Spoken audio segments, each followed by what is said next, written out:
Niin, tervetuloa nyt rakas katsoja tänne.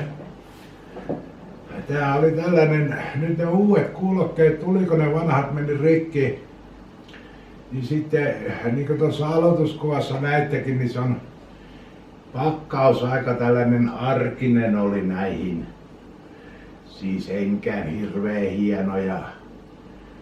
Tätä on niin hirveästi kehuttu tätä Superlux HD.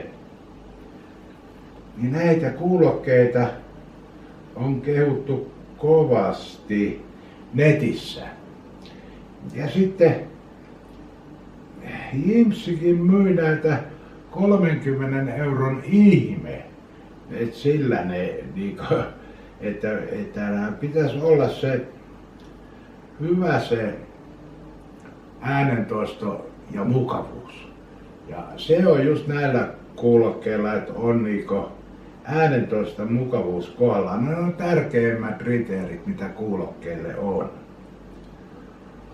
Ja niin ei jostain syystä, kun on nää upsii nämä kaiuttimet, niin ne ei toiminut siinä ja minä yritän, ei toiminut. Sitten mä sain päähäni, että mä otan tän upsin näistä irti, heti rupes pelaa, eli nyt on vaan sitten tämän kaiuttimet, tämän näytön kaiuttimet, mitkä ei nyt ole kovin kaksiset noin näytön kaiuttimet, mutta siinä ne toimii sitten, tää rupes heti toimii tää kuuloke. Ja niin kokeillaan nyt tätä ääntä, mikä tää on. Tää oli tosiaan Superlux HD 681 ja katsotaan sitten, että minkälainen täältä tulee tätä musiikkia. Jos tuossa on Riidessä nyt soitettu sitten Suusikiuta.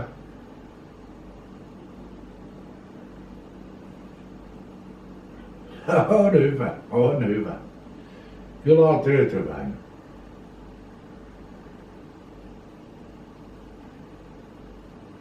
Joo, eipä tätä nyt viitekö työ, että kuulu sitten sinne tätä musaa, niin eikä näitä uskalla oikein laittaa, kun ne sanoo, että se on laitonta musiikkia, sitten ei ole lupa esittää. Pistetään poikki. On hienot äänet. Tulee just tasapainoiset passot tulee ja kaikki tulee ihan tasapainoisesti. Sitten tosiaan niin tällainen kuulokejuttukin, niin näitä kun on 200 € kuulokkeita ja 300 ja sitten on hirvittävän kalliita kuulokkeita, niin niitä ei kannata ostaa siis. Ja pitäisi ostaa sitten sellainen vahvistin väliin, mikä maksaa siis 70–90 €, se vahvistin siihen väliin. Tai sitten pitäisi olla hirveän laadukas äänikortti erillinen. Mä en ole varma, onko mun tietokoneessa äänikortti, mutta minusta se on se Asuksen emolevyn internoitu äänikortti tässä. Ja no onhan se tietysti sitten, että se on aivan viimeisen päälle tuo emolevy, että kyllä se on varmasti hyvä. Nättinä kuuluu äänet ja olen erittäin tyytyväinen ostoksiin ja ei naapurit häirinyt, kun soittaa musiikkia, vaikka vähän kovempaakin sitten.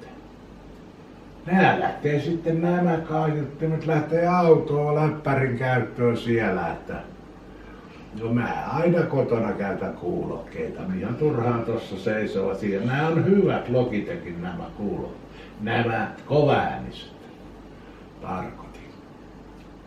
Tällainen pätkä tällä kerraa, minusta tässä olen tyytyväinen ja 30 € köyhempi sitten.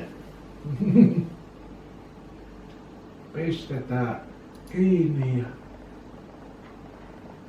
ja niin otetaan nämä pois. Mukavat ne on, oikein mukavat. Kevyet, paina paljon mitään. Tässä nyt mulla on tää. Kuulokkeet.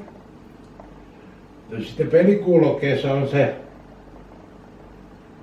mikki tässä näin. No mulla on tietysti sitten paljon parempi mikki nyt sitten.